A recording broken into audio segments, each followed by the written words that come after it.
Hi, welcome back to Lesson 7. This lesson is called the color shift. And I've had a lot of people over the years ask me, how do I decide on what color to use in my quilts, or how do I get that wonderful color in my quilts? And I had to think about it a little bit, and I tried to come up with a logical way of explaining how I use color. And that's basically these last two lessons, the color shift and adding color is as easy as 1, 2, 3, because this is really how I decide on using color and how I use color. So the first one is we are going to think about color a little bit differently as far as light and dark, or going into the shadows and going into the light. Remember when we talked about the color wheel, and we have a color wheel, and we talked about warm and cool colors. If we look at our color wheel, and let's not look at the inside here, because these are the colors that already have white added. These are more the pure hues. So let's look at the middle round. Remember, the outside ring are colors with added black. Now again, if we were painters, what we would do, if we were painting something green and we were going into the light, we would reach for that tube of white to add to our green to make this light green. If we were going into the shadow, we might reach for that tube of black to add to our paint to get this darker green. But we're going to think about color a little bit differently, or about light and dark a little bit differently. If we're making something green, we're going to, well, first of all, let's look at the color wheel, and in this second ring, do we see a color that stands out as maybe being lighter than the rest?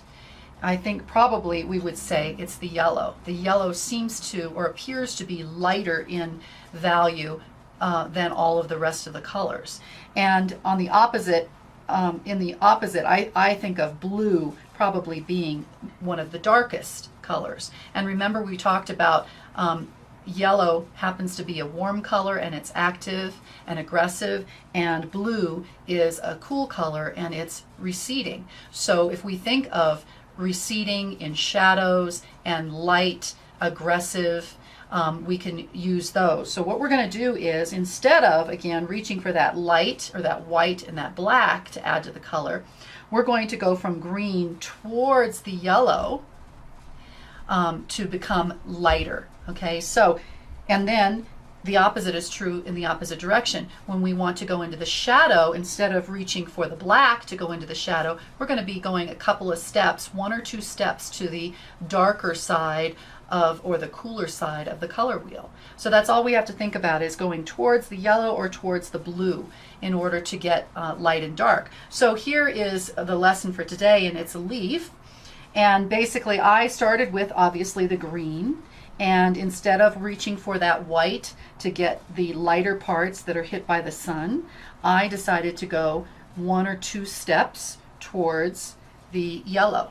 Okay, and I went to yellow, green, and yellow. And that turns out to be the lighter parts of my leaf.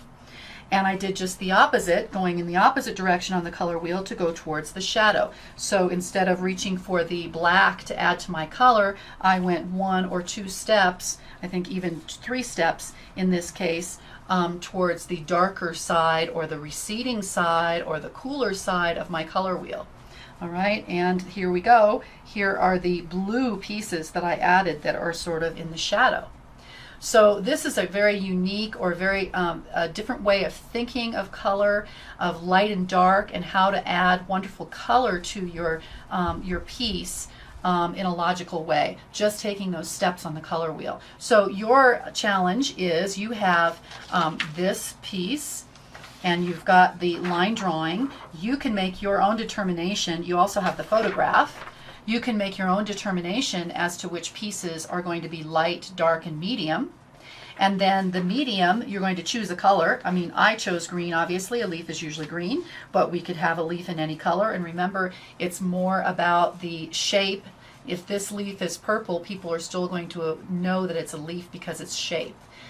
So we can change the color in any way that we want to. But if we start with a particular color, we're going to take a step or 2 towards the yellow on the color wheel to go into the light areas, and then we're going to take a step or 2 towards the cool side of the color wheel in order to go into the shadows.